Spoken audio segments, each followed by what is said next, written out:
We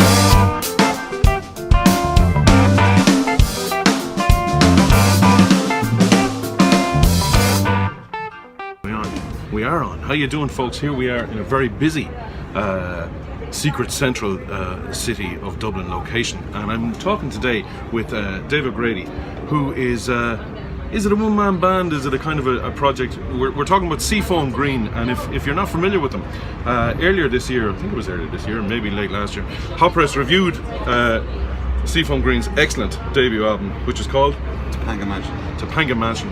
We gave it an almost unprecedented 9 out of 10. The reviewer was a very, very handsome looking chap whose name I can't quite remember at this moment. Anyway, Dave, you're welcome to Dublin, you're welcome back. The reason you're here, you're located in... I live in Liverpool. You live in Liverpool, and you're originally from here, though? Yeah, grew up in Inchicore. Inchicore, where I live myself. Right, the reason you're here is you're going around the country doing a couple of dates. We are, we're on tour. We're starting County Mayo tonight, and then we do a bit in the west, and then we're up in Oma, and then we're down in Cork, and then we finish off in Nice. Well, list them off. Tell us where the people can go to see this. Ballina, then we're in Malarkey's, famous Malarkey's in Clifton, and then we're in Oliver's, which is in Cleggan. Then we're in Spells Bar in Ballahadreen. Okay.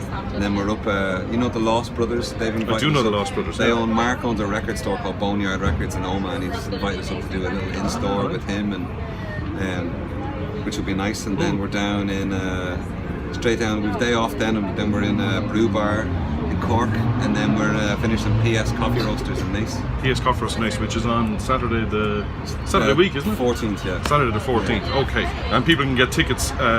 Are they ticketed affairs? Are they? The last one is ticketed for every other show. I think Malarkey's you can pay on the door, and then you can pay on the door, get tickets for Nice, but everything else is free. And if you're lucky, folks, because there's only a few copies of the album left, they can pick it up at the shows. Yeah, CD wise, we did a limited print of 500 CDs for Topanga Mansion, and we've got 8 left, and we've a couple odd singles and bits that we've collected over the years. All right. And then we just have the double vinyl left. That's it. Ah, right, the double vinyl, which is a fantastic thing. I have it myself. Now, what we'll do under this video is we'll put a link, a Spotify link to the album, so you can check it out for yourself. I really couldn't recommend it highly enough.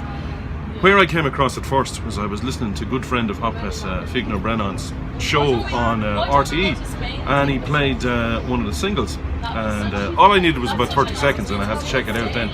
The reason I was attracted to it because it reminded me of my beloved Black Crowes, and you know, it seems there was a reason for that. And why is the reason? Why would it remind me of the Black Crowes? Because it was co-written and produced by Rich Robinson, who is the chief songwriter behind Crowes. Behind Black Crowes, and the guitarist, brother of Chris. Sadly, a band never to be seen together again, I suspect. So tell us, how did you meet Rich? How did this come across?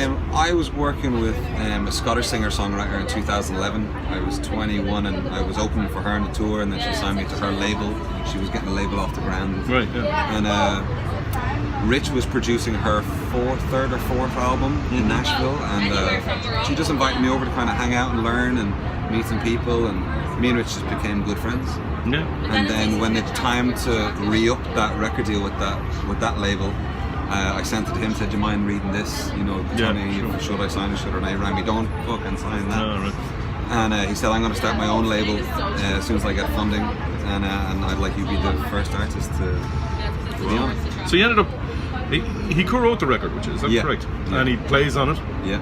And he co-produced it, which was he produced it. Yeah. He produced it. Sorry. Yeah. And where did you record it? Did you record it over in this place? Or? We recorded it in a place called 4th Street Studios, which is in Santa Monica. Oh, right. So I went over in March 2016, I think it was, or 15, and we spent maybe a week in his house, writing some new songs, finishing songs that I had already written, and just kind of generally exploring the music and listening to things and trying to.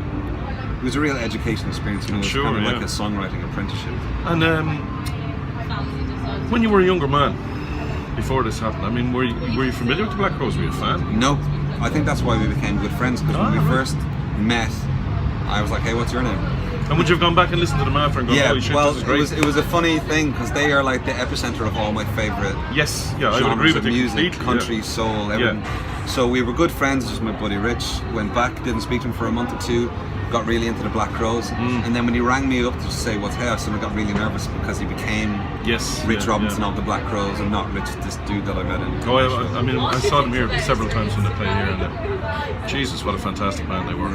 The second album, Southern Harmony, brilliant. Anyway, for people who aren't familiar with your album, let's not sell the Black Crowes, they've already done that, let's sell your record.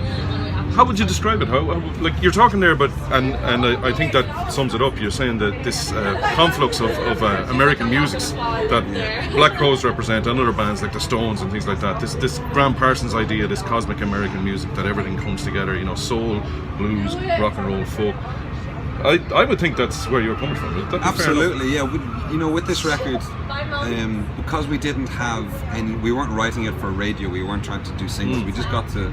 Like the album's 56 minutes long. There's 7 minute.